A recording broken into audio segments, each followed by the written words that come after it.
आज मैं आप लोगों को घर बैठे जो आपके घर में चोरी वगैरह होती है, जैसे बहुत सारे भक्त जो मुझे फ़ोन करते हैं, किसी की दुकान हुई या फिर खेत खलियान फैक्ट्रियों में जो चोरियां होती है, उन चोरी के लिए एक मंत्र दूंगी और कुछ आसान सी क्रिया दूंगी। वह कर कर आप आराम से चोर को पकड़ सकते हैं। लेकिन यह सब अच्छे कार्य के लिए ही किया जाता है। यदि वह चोर बार बार चोरी कर रहा है और हमको काफ़ी परेशानी है, तो आप इस प्रयोग ज़रूर करिए। अभी मैं हवन कुंड जला रही हूँ। थोड़ी बारिश के समय में हवन कुंड जलाने में दिक्कत आती है। उसी के साथ साथ मैं आप लोगों को यहाँ थोड़ी सी बातें भी बताना चाहती हूँ। बहुत सारी चीज़ें हैं। मुझसे हमेशा सभी भक्त हर एक चीज़ के बारे में पूछते हैं। मैं से तो हमेशा बोलती हूँ कि मैं इतनी बड़ी ज्ञानी नहीं हूँ, लेकिन जो टूटी फूटी चीज़ें मेरे पास में हैं वहाँ मैं आप लोगों को दे रही हूँ, और उसका सही जो मेरे पास में है वह चीज़ें आप करोगे सही तरीके से तो ज़रूर सफलता मिलेगी। मैं चाहे उस हिसाब की चीज़ें दूँ, लेकिन जो चीज़ें मैं देती हूँ उन चीज़ों को आप करते हैं तो फ़ायदा ज़रूर होता है। दूसरा, ऐसा नहीं है हमको पुस्तकें पढ़ने से सफलता प्राप्त नहीं होती है। किसी भी क्षेत्र में आपका ज्ञान होना ज़रूरी है। ज्ञान के साथ साथ में आपको इन चीज़ों में प्रयास भी बहुत करना पड़ता है।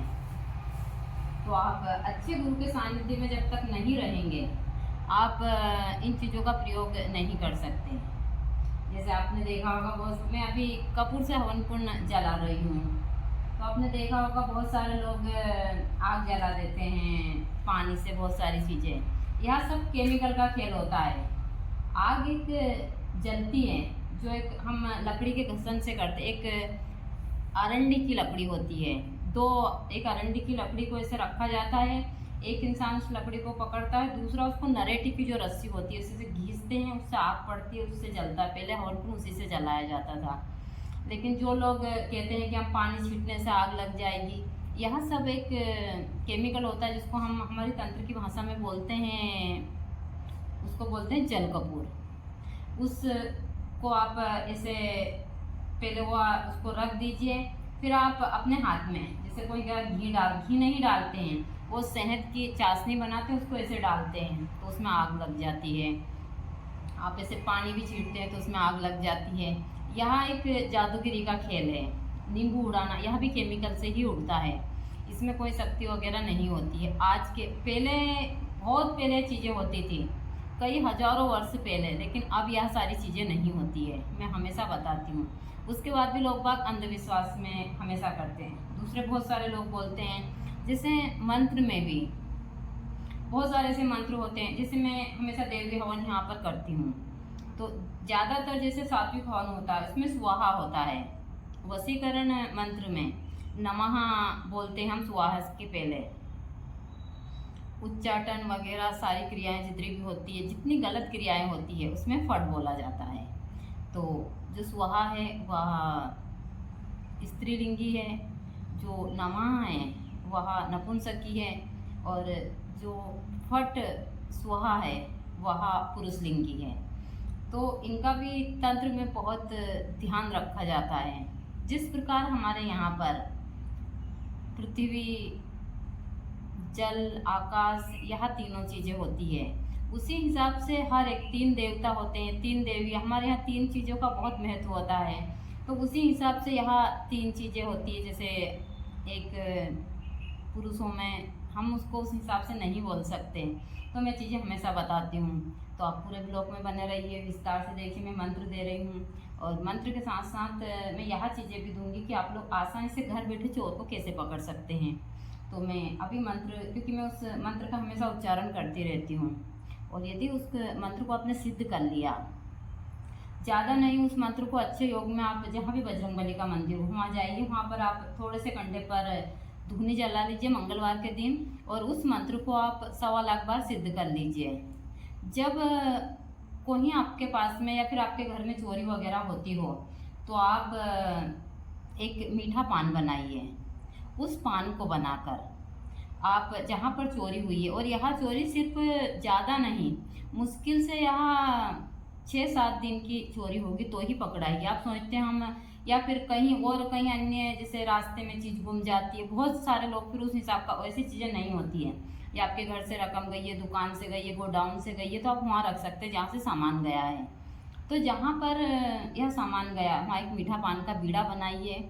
उस मीठे पान के बीड़े में सुपारी और चूना नहीं होना चाहिए। सुपारी, चूना, कत्था निकाल कर मीठा पान का बीड़ा बनाकर एक चीनी की प्लेट में, जहाँ पर चोरी हुई हुई चीज़ गई हो, वहाँ जाइए, वहाँ आसन लगा कर बैठिए, नीचे थोड़ा सा गाय के गोबर से हल्का सा वहाँ लीप कर, और फिर आप उस प्लेट को वहाँ रखिए, अगरबत्ती लगाइए, दीपक लगाइए। और जो यह मंत्र मैं देने जा रही हूँ, यह मंत्र सिद्ध होना चाहिए पहले 1.25 लाख बार, उसके बाद में इस मंत्र से ज़्यादा नहीं। तो आप उसको 108 बार अभिमंत्रित कर कर, यह भैरव मंत्र है, बोलना कि हे भैरव, हम आपके यह जो भी हमारी चोरी की चीज़ें आपके सुपुर्द छोड़ते हैं, जो यह पान लेकर जाएगा वही हमारी चीज़ को ढूंढ कर लाएगा। यह कहकर आप प्रतिदिन उस पान को, वहाँ पर ज़्यादा नहीं तो आपको कंटिन्यू 3 दिन तक 3 पान रखने हैं वहाँ पर। और जिस दिन एक पेला पान रख दिया, फिर दूसरे दिन उसको हटाना, फिर यही क्रिया करनी। उस पान को किसी ऐसे बर्तन में ढक कर रख देना कि कोई ले जा ना पाए। ऐसे करके 3 पानों को इकट्ठा कर लेना है। इकट्ठा करने के बाद में जब 3 दिन पूरे हो जाए, तो आप रात्रि के समय कम से कम 12 बजे के करीब शमशान में जाइए। शमशान में जाकर कम से कम ज़्यादा नहीं तो 1-1.5 हाथ का गड्ढा खोदिए। गड्ढा खोदने के बाद में उन 3 पानों को वहाँ रख कर इस मंत्र का कम से कम ज़्यादा नहीं तो 11 माला उच्चारण कर कर आप उसको अच्छे से दबा दीजिए, और उसमें अच्छे से मिट्टी डालकर थोड़ा वजन रख दीजिए, और कीजिए कि जितनी जल्दी हो सके हमारी जो भी खोई हुई चीज़ें वापस आ जाए। हम आपसे प्रार्थना करते हैं सारी चीज़ें, और घर के लोगों को ये बता दीजिए जब तक यह क्रिया करते हैं, कोई उस पान के हाथ ना लगाए, उस बीड़े का सारी चीज़ें, और सबको बता दीजिए कि यहाँ क्रिया करिए। यदि आप इसके हाथ लगाएंगे तो बहुत सारी चीज़ें गलत हो सकती है। दूसरा, जो व्यक्ति ने यह सारी चीज़ें, या तो उसकी तबीयत खराब होगी, बीमार होगा, यदि वो सामान नहीं रखेगा तो बहुत सारी चीज़ें होगी। यह इतना सटीक और पावरफुल मंत्र है, इसकी क्रिया मैंने कई बार की है, लेकिन अच्छे कार्य के लिए। तो यह बहुत ही पावरफुल है। तो मैं मंत्र देने जा रही हूँ, आप इस हिसाब से इस मंत्र को कर कर आराम से चोर को पकड़ सकते हैं। चोर पकड़ने का बहुत ही सरल और बहुत आसान सा तरीका है। जय माता दी सभी को, हर हर महादेव। आज मैं आप लोगों को ऐसी बहुत सारी साधनाएं हैं जिनके बारे में थोड़ी थोड़ी जानकारी दूंगी, जैसे करण पिचासनी हुई, या फिर वीरभद्र साधना हुई, और भी बटुक भैरव साधनाएं, ऐसी बहुत सारी साधनाएं। लेकिन उसी के साथ साथ फिर मुझसे बहुत सारे भक्त पूछते हैं कि माता जी, उनको लगता है कि सिर्फ करण पिचासनी 1 या 2 है, लेकिन नहीं, करण पिचासनी साधना हजारों में और हजारों इनके मंत्र हैं। लेकिन आप हमेशा साधना अच्छे गुरु के सानिध्य में ही कीजिए। यदि आप अच्छे गुरु के सानिध्य में साधनाएं करते हैं तो आपको जल्दी सफलता प्राप्त होती है। अभी मैं आई थी सुबह के टाइम देखने, क्योंकि हमारे यहाँ शाम के समय हुई है काफ़ी मात्रा में बारिश, और बारिश के कारण हमारे यहाँ का दृश्य बड़ा ही ख़राब हो चुका है। चाहे किसान को लेकर हो, फिर हमारी बहुत सारी चीज़ें हों, सारी चीज़ें ख़राब हो चुकी है। तो मैं बारिश के बाद में, हाँ, मुझे तो बहुत फ़ायदा हुआ, जैसे मेरे बहुत सारे पौधों में पानी लग गया है, बहुत सारी चीज़ें, लेकिन बहुत सारे लोगों को बहुत नुकसान हुआ है। मैं अपने फ़ायदे के लिए सबके बारे में ऐसा नहीं बोल सकती। तो मुझे कुछ थोड़ा बहुत ही नुकसान हुआ, लेकिन मुझे मतलब 5% हुआ है, बाकी का तो मुझे फ़ायदा ही फ़ायदा है। और यह चीज़ें मैं हमेशा बताती हूँ बारिश से, क्योंकि मेरे यहाँ सबसे ज़्यादा पेड़ पौधे हैं, और इसी हिसाब का मेरे यहाँ का दृश्य होता है सुबह का, या सुबह का दृश्य जो बहुत ही अच्छा है।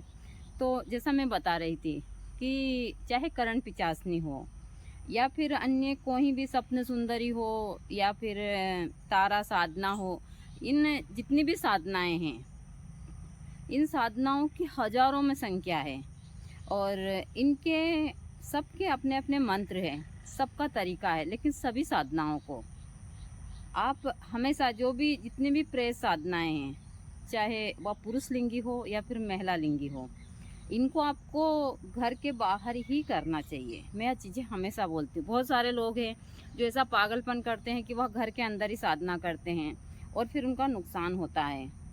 तो ज़्यादातर साधनाएं हमेशा घर के बाहर ही होती है और हमेशा साधना अंदर नहीं करनी चाहिए। हाँ, हम देवी शक्ति की पूजा पाठ हवन सारी चीज़ें घर के ऊपर करनी चाहिए।